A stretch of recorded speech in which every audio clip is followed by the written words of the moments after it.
Hello and welcome to the Talk Football podcast. I'm your host, Hodgie, and this is episode 2 of season 3. I am joined on the pod today by Adam James, one of our regular co-hosts.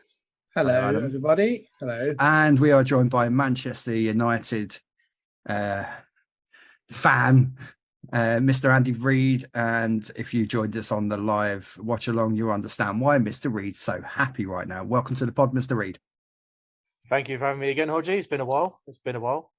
It has. It has been a while. It's nice to be back. Yeah. Right. Well, I mean, it's a Man United focused pod, and this is why we've got Andy back on.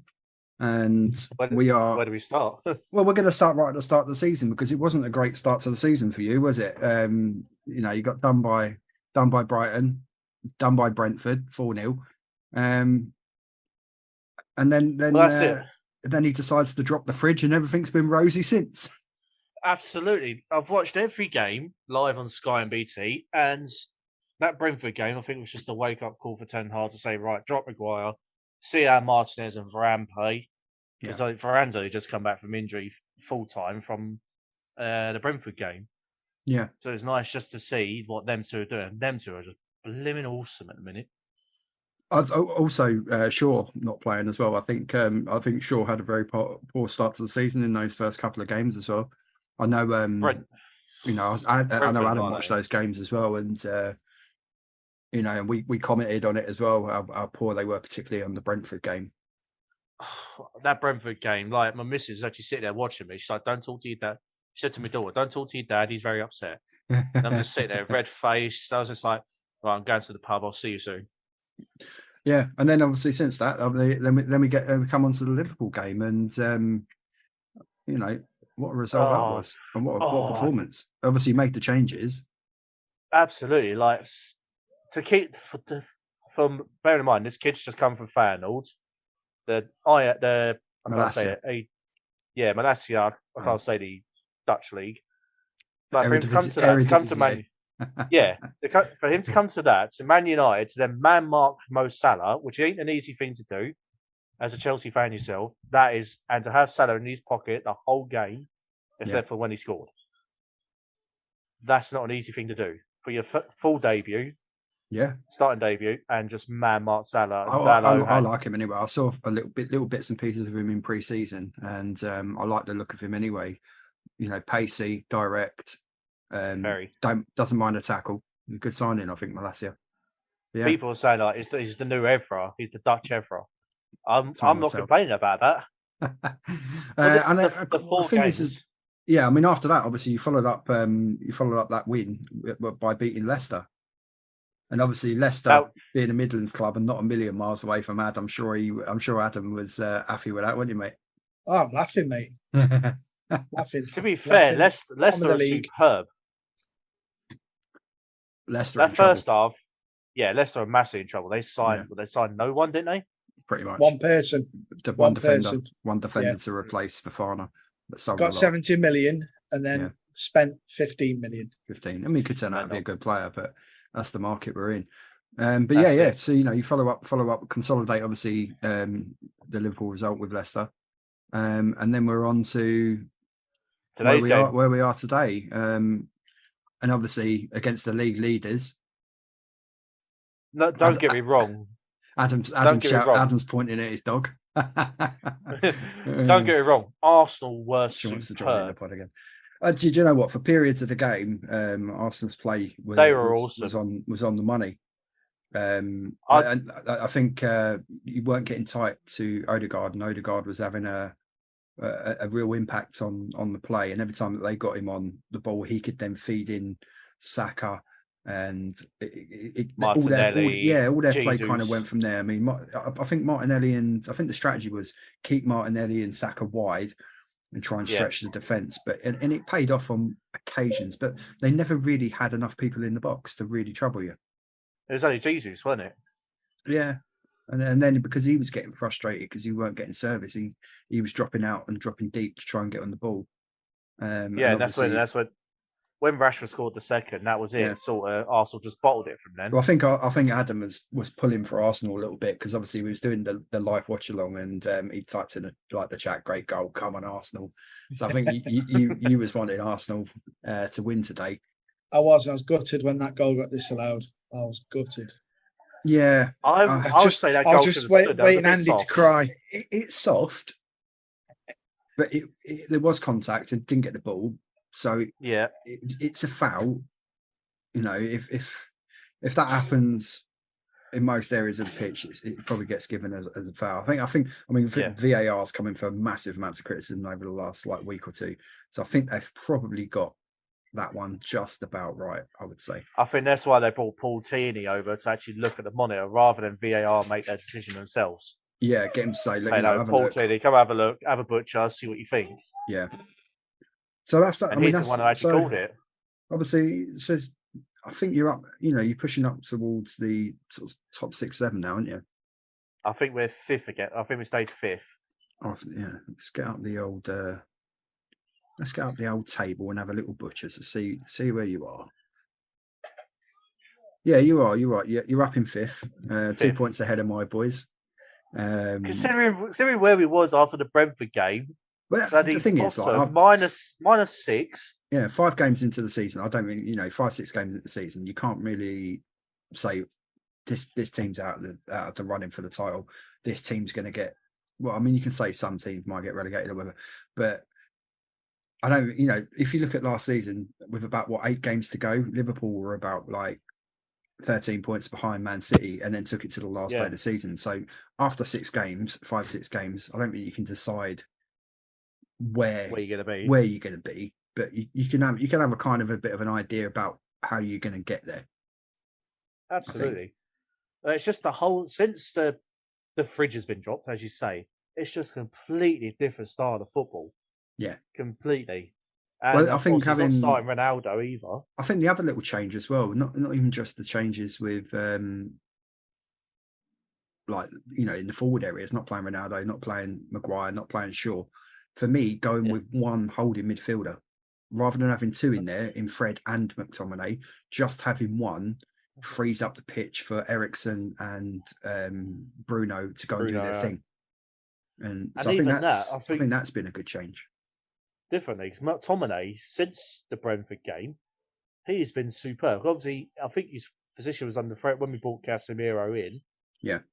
And that's it. He's like, oh, hang on a minute, I better start playing now. They've just bought a £60 million Champions League winning 5 times. Although he did come on and give the ball away and nearly cost you a goal. Yeah. Oh, we'll talk about transfers, and we'll get all three of our opinions on the transfer business that United have done. So we'll go one by one. I'll let you two say about what you think about their signings are. So we'll start off with the big one. And I'll go to Adam on this one first, actually, because Anthony, first impressions, not so much on how he played today, but when they made the transfer and how much they paid, what was your initial impression? My initial impression, I've never really seen him play because I don't watch Eredivisie football at all, so I've never seen him play. I thought that's a bit too much. When you think look at Casemiro, for instance, and then look at Anthony. One I have watched, one I haven't watched, so I couldn't really. But seeing him today, his movement's fantastic. Anthony's movement's fantastic. I'll give him that. I was impressed. Fantastic player. I mean, your first impressions. I don't know how much you knew. I mean, I'd watched a bit of Dutch football, so I knew a bit about how he played, his style. Seen him in the Champions League, come up against him with Chelsea in the Champions League. Yeah, and I've seen him in Champions League, but I haven't. Like I said, I don't watch their football. Not week to week in the Eredivisie. Yeah. What did you think? He was very, very highly rated at Ajax. He's only been there 2 years. Bearing in mind, he's only 22. I'm older than him, and I'm definitely older than him. Mate, he had Arsenal's left back running ragged all day, the whole game until he came off. Yeah, I thought 86 million is a lot of money for a 22-year-old who's not kind of unproven. He's only 2 caps for Brazil as well at the moment. That's what I mean. Yeah, and to be fair, if he plays like that, he's going to have no problem fitting in every game. I think it's going to be quite exciting watching him. He's going to be the new Neymar in the Premier League. I reckon. I'm telling this now. I'm telling you this now. Yeah, he will be. I think he will be. Yeah. I tell you what, we'll do this during the World Cup. Movement, he's got the pace. Well, I think it's obviously, but playing in the Premier League, and because it's such a more high-profile league, it probably will give him a really good shout of making the Brazil squad. Absolutely, and maybe, I mean, if you could imagine Antony one side, Rafinha on the other, with Neymar in a 10 behind Jesus. What? If I'm correct, though, in Eredivisie is a bit slower football, isn't it? It is, yeah. Not as quick as the Premier League. And obviously, there's a lack of quality in terms of player. Yeah. All right. Well, let's crack on for the next one. And as soon as you mentioned Casemiro, we'll go with Casemiro. Me personally, I thought it was a lot of money to pay for a 30-year-old holding midfielder who's not the quickest. I said this to you when it happened. I said, why have they paid that much money? I think for a player that's another 5 years, and he'll be retiring. I mean, obviously he's won a lot at Madrid, but that's playing alongside two of the best midfielders in modern times in Modric and Toni Kroos. I think I would look good. Yeah, but then you see how much United paid for Maguire, and you think they've just paid £70 million for one of probably the best midfielders. Well, I mean, transfer market's gone mental this year, that's for sure. What do you think? What do you think of Casemiro? And the Casemiro, that I think that was sort of like a little panic buy-ish, because you got bear in mind the holding midfielder, Fred and McTominay were both useless in the first two games, and that's when we signed Casemiro. And you're like, Fred, as they're known. Yeah, Max. I call him Max Sauce.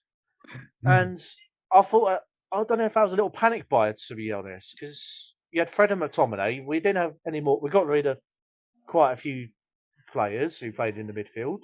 Yeah. So we'll come on to onto the outs as well. I think that was, like you said, that was more game time. Like you said, I think that was a panic buy, and it's give the team a kick up the backside that they needed.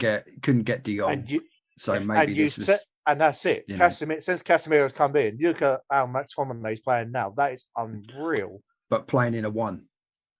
Yes. Playing on his own, sitting behind Eriksen and thingy. Maybe if that would have happened in the first place, he wouldn't have booked support.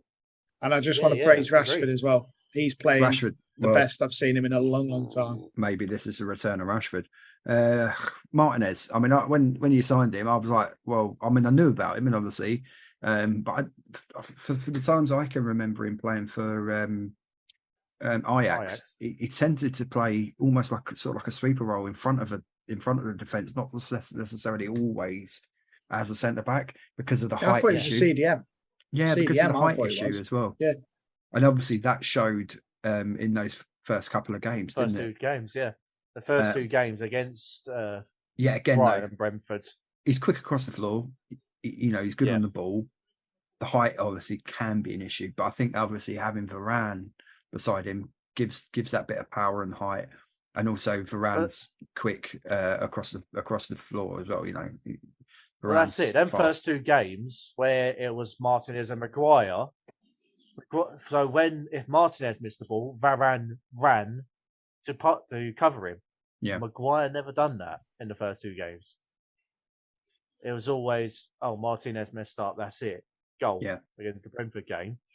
Where now, if Martinez mess up, Varane is there.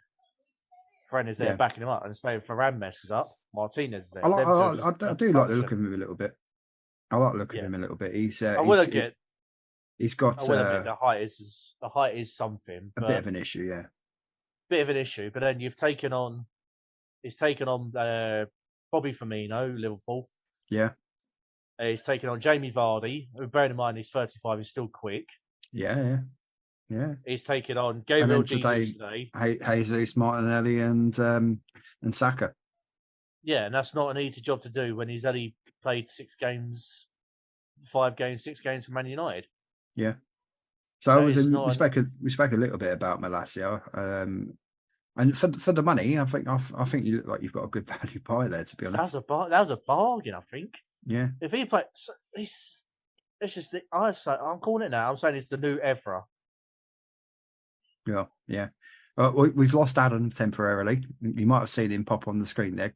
He's got his Chinese. He's just grabbed his Chinese out from the front door. He weren't supposed to turn up till 8:00, but he's turned up early. But that's always a good thing if you get your food early. Oh, hello.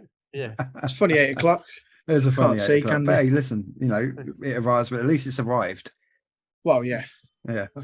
Yeah, so we were just talking about Malacia. And I think maybe that could turn out to be a bit of a bargain for the money. Yeah, I like him.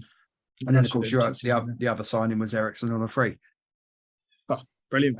Can't fault that at all. No, I mean, I'm hearing ridiculous amounts of money kept him out of the clutches of Tottenham. I think they were talking about, like, with the total value of the contract, something like 43 million. Really? Yeah. He's on a lot of money. He's on a lot of money. Because Tottenham offered he's showing it though, isn't he? He's showing Tottenham offered him pretty good terms, but United offered him a pretty good sign-on bonus and good wages per week. Pacemaker like that and running like that still. Yeah. Hats off to him. That's your ins. And that's something that's what 200. I think I added it up to about 215 million. You've missed one, but you've not. Go on. He's not played yet. That's Dubravka. Oh yeah, are we counting that? Is that really a transfer though? Is it a 33-year-old backup keeper on loan from Newcastle? I mean, he might play in a few cup games and all that, but that it's a bit like Lee Grant for Newcastle though. Yeah, he's done well for Newcastle. To be fair, I hope he's not bad. He ain't done bad. I can't see. I think now if we're going to talk about the outgoings, I think the main one I'm about to say is Dean Henderson. Well, Dean Henderson obviously was one of those, and he's left on loan. I think we can categorically say that he won't be back at United after the comments that were made. No, after the comments, no. One way or the other, he won't be coming back. Obviously, Jesse went on a free end of contract. Pogba went on a free end of contract. Lingard, that's all I'm going to say about Lingard for that. Well, yeah. You're turning down West Ham. The thing is, though, I mean, all right, yes, the money aside, but he did want to stay sort of in the north or the Midlands for family reasons. So I kind of get that, because obviously, from what I understand, when he went on loan to West Ham, all the family obviously stayed up, up north, in Manchester area, and he was commuting obviously on days off backwards and forwards. So I get that. If someone puts 200 grand a week or close to 200 grand a week down for you, and gives you the opportunity to stay fairly close to your family, it's the obvious option. No. Not say no to 10 grand. Never mind.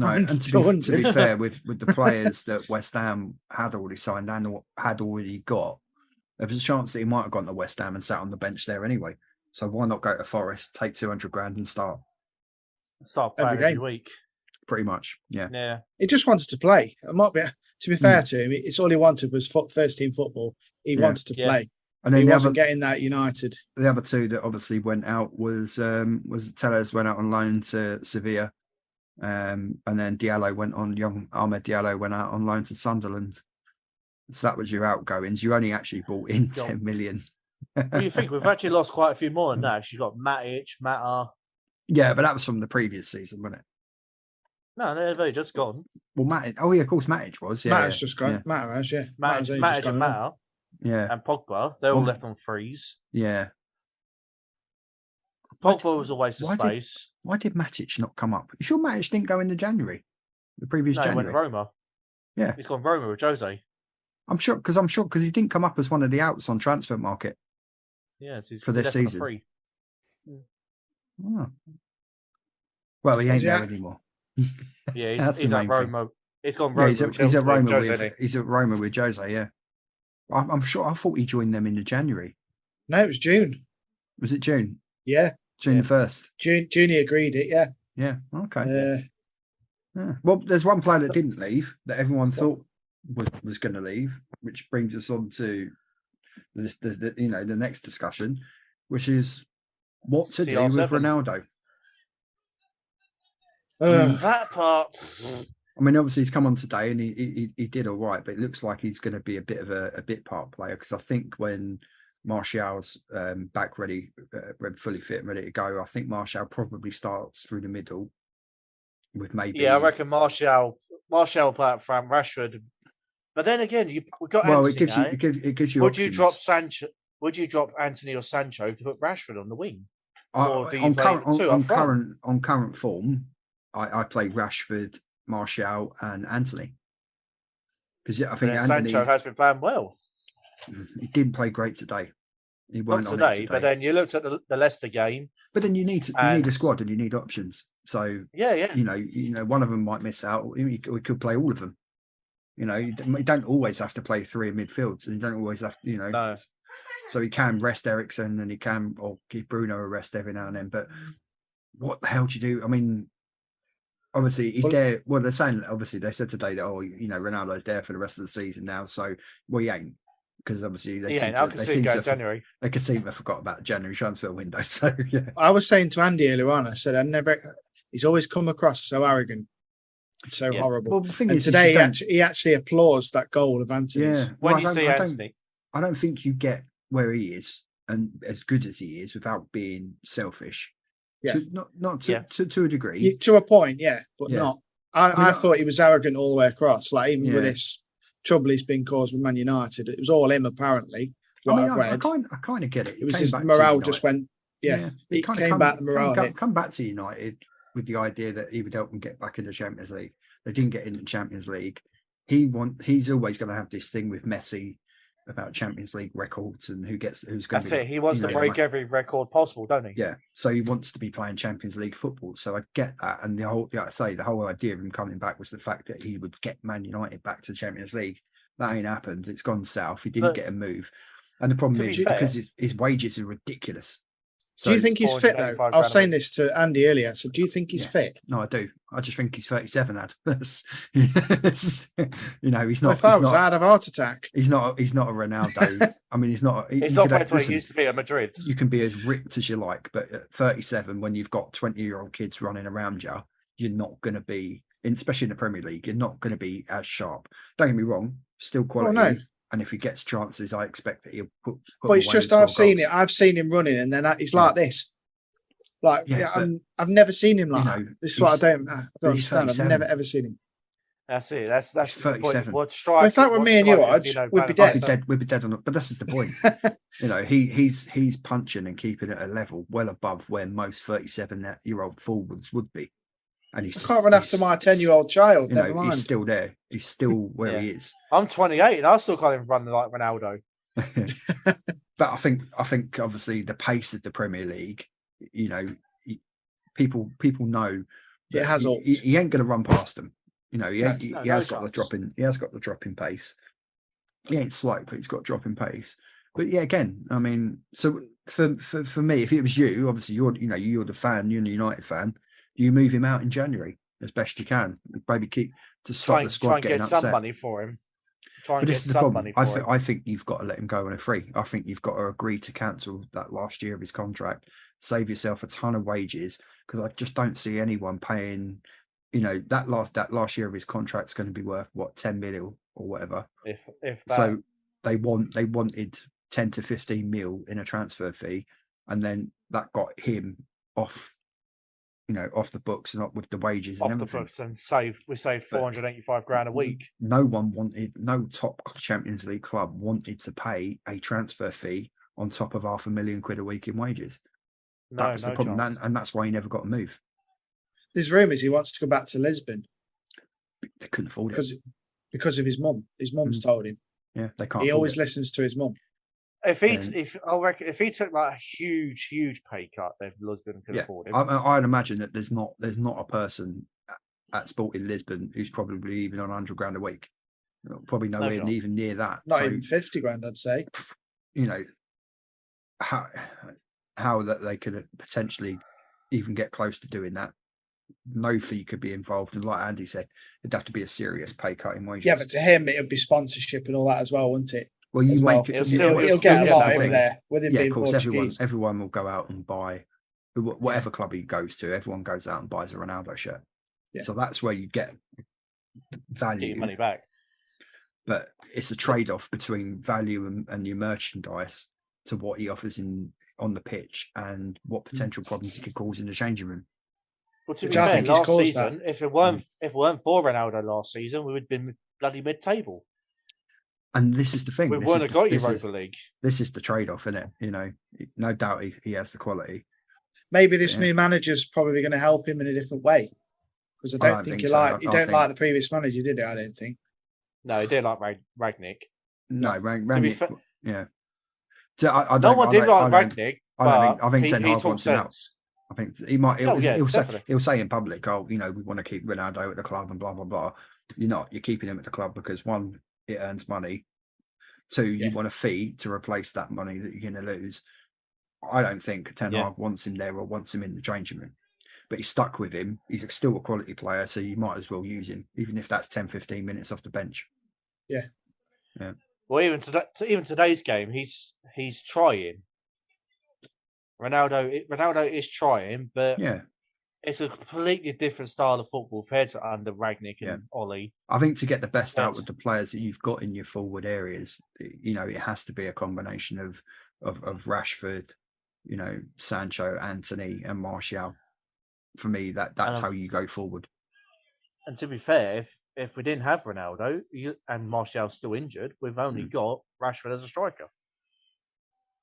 Yeah, that's a problem. So unfortunately, we still need Ronaldo. I think you are probably in term a bit short on a number 9. Oh, easily. But absolutely easy. Martial in the pre-season, he was awesome. Gets injured, and then we're struggling again. And then the Brighton and the Brentford game proved it. Yeah, because you had nothing. You had no strike. No. Absolutely nowhere. So if we're looking. If we're looking at, we've got to be realistic because you've got to look at what City have done in the market. We've gone out and spent 200 odd million. Liverpool have gone in and got Nunez. Obviously they got Arthur on loan. So they've Arsenal spent quite a bit as well, haven't they? Yeah, Zinchenko. Obviously they got Saliba Jesus. back on. Saliba's back from his loan, so that's like a new signing. They got Jesus, Zinchenko, so they've strengthened. So top 4 is difficult, I think, for United. But given the outlay of money, the pressure's there clearly for Ten Hag to finish top 4. Well, that's it. The Brighton and Brentford game proved it. Yeah, the Brighton and Brentford game proved it. Yeah, I think that has to be the aim. Realistic expectation, though, you're talking about. If we say the top 2 are almost given, City or Liverpool, whichever way round that finishes, I think. I don't know, because you look Liverpool this season. What have they actually done other than winning 9-0? Listen, once they get their midfielders back fit, once Thiago's back fit, True. And a few of the injuries here, Nunez settles in, Diogo Jota's back now. I expect Liverpool to start picking up points. So for argument's sake, if we say Liverpool and City are going to finish the top 2, I think for me, if Haaland stays fit, I think City piss it. The 10 goals already for Haaland, ridiculous. 2 hat-tricks. So you're just like, what? And for 51 million. I know. So for what you're looking at at this is what I said earlier about Casemiro, right? They've just brought him, Haaland, for 51 million. Yeah, but that's because younger as well. But you have to bear in mind that was the release clause. So was it released? Yes, so they waited a year. So if he got into the final year of his contract at Dortmund, the release clause was that price. If they'd have bought him 6 months earlier in the window, the price that was being quoted was in excess of 140 million. Wow. So that's what I'd expect him to pay, to be honest. Well, yeah, for that sort of player. Given current market rates, that's what you would have thought you would have been looking at. That's what you thought, yeah. Yeah, because transfer market's gone mental. I'm not even going to talk about Chelsea, how much we've been paying for players. Speaking of Chelsea, where do you think they're going to finish this season? I'm hoping top 4, and I do think we will pick. I think we'll finish in either 3rd or 4th. Personally, I think we'll pick up points. I think Aubameyang brings a bit of quality in the finishing area. I hope that's a good buy for you. To be fair. But this is what I'm saying though. With season expectations with United, you've got to finish arguably above 2 of. Well, we're fighting Hughes lot, Arsenal, Spurs, and Spurs, albeit they've ground out a few results. This Spurs look phenomenal. Yeah, they do. We had Paul on for the start of this current season the other week, and Spurs look good. I mean, I think they've bought well. You know, they've strengthened the front line with Richarlison. They've strengthened the midfield with Perisic, who can also play at wing back. You know, they've got players in defence, you know, like Romero and Dyer and Sanchez. They've got cover in those areas, so they're difficult to finish above. Arsenal, I said from the start of the season, looking at what they bought, I thought that they'd go off to a flyer. And they have. And until today. Until today, but I expect them to. Look at his grin, look at his grin. I know. I expect them to. It's so good, honestly. I expect Arsenal to recover, and I expect them to maybe go on another 2 or 3 game burst of wins after this. You've knocked your mic off your donut. You've turned his mic off. See with that, his headset's gone. He's muted it, or his headset's gone off. We've lost Andy. He's not smiling now. It must be the battery on his headset. Probably. On again. Oh, there we go. Yeah, there we are. There we go. You're on again. Try us again. Yeah, I Ads was saying that you were smiling when we mentioned the results, but yeah, listen, end of the day, you've got to finish above Spurs, Chelsea. Can you hear me, yeah? Yeah, you've got to finish above Spurs, Chelsea, and you know, and Arsenal to get into that top 4, and I think that's difficult. He's gone again. Your headset, Andy, your headset's dead, mate. Give up with your headset. Take it off. It's dead. Your battery must have gone. He's gonna have to go in the old-fashioned way. The old-fashioned way, yeah. The old-fashioned way, mate. Yeah, your headset's dead, brother. It's still going on though. The light's still going off on the headphones. Oh, this is it. That you know, you can't beat a good old-fashioned plug-in headphones. Cables, mate. Cables. My Samsung Fold don't have a headphone jack. No. That's what you get from Samsung phones. That's it. Yeah. Phones don't have them nowadays. Dodgy Androids. Even my new tablet. I've got AirPods. Even my new tablet's got a headphone jack. Oh well. Anyway, so yeah, expectation. I think clearly the expectation with that kind of amount of money is top 4. I think realistically, where do you think you'll finish? I hope 3rd, but it's going to be top 4. I want to push for top 4. It's nice to see United back up there. It'll be nice to see United back up there. The last couple of seasons, having more teams that are competitive makes the league a bit more exciting.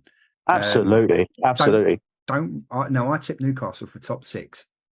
Don't rule out them. Ooh. I don't rule out them adding 1 or 2 more players in January after the World Cup, and maybe having an outside sniff at the top 4. That's a big shout. Yeah. You got to look at the teams that Newcastle got to try and beat. But listen, they were very unlucky in their last couple of games. Should have got more out of the Liverpool game. Should have won yesterday. Questionable decision to hello, as Andy's little one. Welcome to the pod. You don't know football, mate. Yeah, that's it. It's all about football. That's it. She goes away now. Can I add another topic on? Yeah. Relegation. Now that the season started, who do you think is going to get relegated now? I still can't call it. I'm saying Leicester, one of them. I'm saying Leicester. Leicester and Bournemouth. The third team, I don't know. Third team could be anyone. Didn't we do this at the end of last season's podcast, didn't we? Yeah. Villa might be in a bit of trouble. I don't know if Stevie G gets sacked and they bring someone else in, I reckon they might have a shout because Villa have still got a good team. They have. They just can't do anything with it. Yeah. Well, the Villa Midlands, man, that must hurt me talking about Villa like that. Yeah, we'll come back in a few weeks and look at that. Well, listen, one thing before we wrap up this United pod is obviously last week, the other week rather, with Paul, we talked about doing a Premier League all-time 11 podcast. So that's something what I want to get, obviously, more than just a couple of us in, so we can have maybe 5 or 6 of us on the screen. So obviously Paul will be in. Obviously, hopefully you two will be in on it. I said every Sunday I'm free. Yeah. Sundays are a little bit difficult for Paul because he lives in New Zealand and it's 13 hours difference. So Sunday evenings for Paul is Monday mornings and he's off to work. But unless we do it Sunday, I don't mind Sunday morning. Yeah, Sunday evening for a minute, or Sunday mornings, or a Saturday evening would be quite a good one. Well, it depends if I've got my kids, so I'll have to. Yeah, but we'll find a way around it. But then even that, we can ask the kids who their favourite players are. Oh yeah. So bear that in mind. I was hoping to get my mate who's an Arsenal fan. I've been texting him the whole way through the game, and because I was hoping he'll get him on. I think after 75 minutes, you had no chance of getting him on. Well, no, I've been texting him the whole game. That's the challenge for you to start thinking about now. And I can tell you, it's not easy because you're looking from 92 to current days, and then because obviously it's the 30-year anniversary of the Premier League. So that's why I want to do this thing, and it won't just be in one pod. Even if I can't get 3 or 4 of us in one, we'll do it over a series of parts where we if Ad can't make it for like a group. Well, I can always do a video on my phone and get it sent to you, and you can play it on the. Yeah.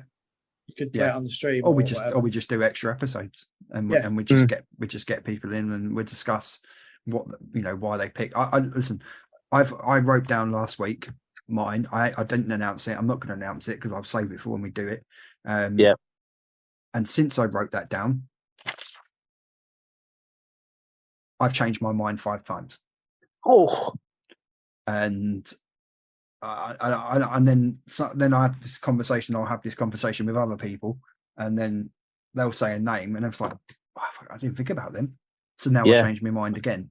So that's the challenge. That's going to happen, especially obviously. I'm not being harsh. Obviously, you boys, you could say players in the 90s. Yeah. Well, obviously, I know Man United players in the 90s, but if you start mentioning, not that much older than you. Yeah, I can remember. I'm the ancient one. I can remember the likes of Andrew Cole, Dwight York, all them. Yeah, well, I'm talking like from other teams and that, from like obviously when Blackburn were in the Premier League. Oh, yeah. So he's talking like, Shearer at Blackburn. Yeah. Keith Gillespie, all them. Well, exactly. Faustino Espria, David Ginola.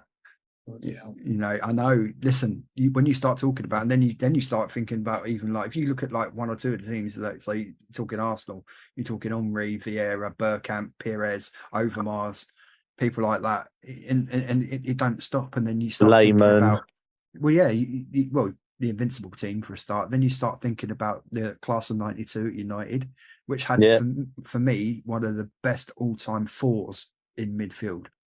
So Giggs on the left, Scholes and Keane in the middle, and Beckham on the right. Yeah, that could go in on its own. Can't forget Lee Sharpe. Sharpie. I don't think he was. I don't think he was as consistent. I'm pulling your leg. Nowhere near. But then you're talking Man United forwards. There's just too many to remember. You're going to say Rooney, Sheringham, Yorkie, Cole, Cantona. Yeah, Ronaldo. CR7. First time around, Ronaldo. Yeah, like and even Chelsea, Zola, Hazard. I won't put Hazard in there. I don't know about Hazard. He was at Chelsea for 6-7 years, and he was good. He won 3 Premier Leagues. Oh, don't get me wrong. Yeah, he was class, but I don't think I'll put him in the all-time Premier League. Well, this is the whole point. This is the whole point of having a debate, isn't it? Yeah, you talk about obviously Hazard. Well, you see me now. Hazard was left wing majority of his 6 years. Now you look at some of the other players and other teams across the 30 years. Predominantly, Ronaldo played. When he first joined United, he played on the right and then migrated over to the left. Then you got to look at the other left wingers like Giggsy, for example. And then again, someone threw this name in the hat, and I hadn't even really thought about it. And they went Van Nistelrooy.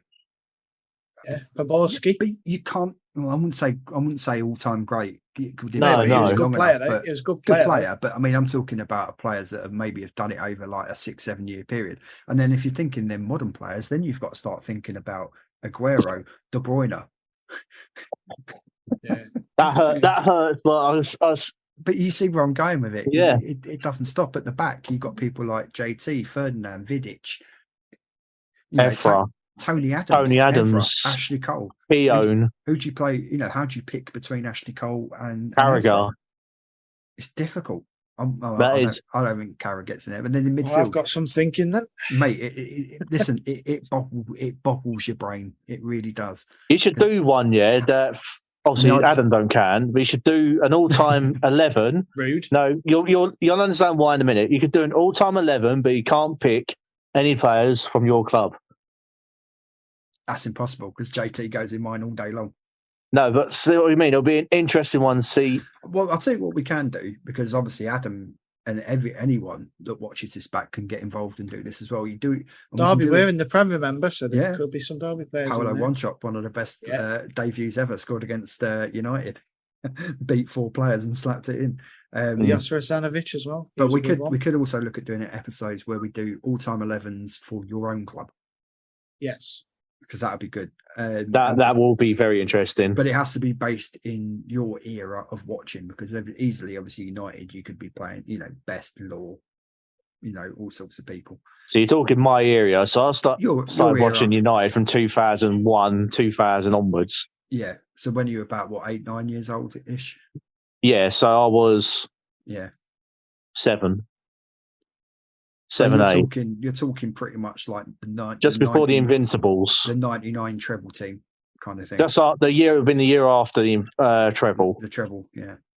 It'd be good. And obviously, yourself, Derby. I know it ain't been great for the last few years, but you have had some bloody good players. We've had brilliant players. I can name a defender right off the bat straight away. Horatio Carbonari. I can name a few forwards as well. Going back in my timeline, Paul Pescasolido and Marco Gabbiadini. He'd definitely be one. Yeah. So he's got a baseball ground and watch him. Chelsea one's difficult, I can tell you. That would.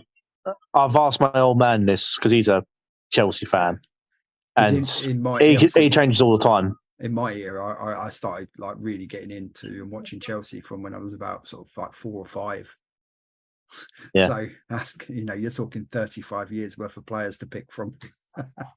You got to think, obviously, from the Jose to now, Chelsea have been classed. So you look at the 90s, even before the Abramovich money, we had some great people. We had Hoddle as player manager, and then he brought in the likes of Hullet and Vialli. Gianluca Vialli. That's what my old man's Chelsea shirt is. We had some great cracking players down the years. Obviously in modern times, the Jose times and the Abramovich times, Di Matteo and all that shit. Yeah, real good class players. But yeah, we could go on. We'll save all this for the next one. So, because I'm hungry. He's hungry. That Chinese very cold now, mate. And I've been streaming. I've been streaming since 4:15. I'm shattered. I need a shower. I smell. Right, so what we're going to do, we're going to bring this United one to an end. So I'm going to thank Andy for joining us on this. A very happy Andy Reid, and of course one of our regular co-hosts, Mr. Adam James. Thank you. Who's got a Derby County background showing on his screen there. Someone's got to support him, ain't they? Classic Chelsea shirts hanging up at the back. Told you, hometown, got to support him, got to stick by him, whatever league they're in. I still support Dagenham Redbridge. Right, so obviously people that are watching this, if anyone's watching this live, thank you very much for joining in and watching the show, or if you're watching it back, either way. And don't forget to get on the socials. So the way you interact with us is important. Obviously in the on the front page on the bio for here, you've got the link tree. That link tree gets you to everything. So if you want to listen to previous episodes on the audio, whatever way you choose to use your audio, whether it's Apple Podcasts, Deezer, Spotify, Amazon Music, whatever, we are covered. We have got you covered. Odgies on it all. This is it. You can also do the old-fashioned thing, because it's almost as old-fashioned as sending a letter, which you can email the show, which is obviously talkfootballpdc@gmail.com. Yeah, again, all the links are there. Make sure you drop a sub to the YouTube channel, because you won't. Oh, and click the little bell as well. But don't forget to click the little bell, because every time I go live or do a watch along, bell friend, you'll get a little. It won't say that, but you'll get a little notification to say that obviously I'm doing a live and all the episodes are going to be like this now, where it's live, and you'll be obviously be able to get the audio back afterwards. So yeah, thank you for joining us on the Talk Football podcast. And so we're going to say goodbye to our audio listeners now, whichever platforms you're on. So join us on the next episode, and we'll see you soon.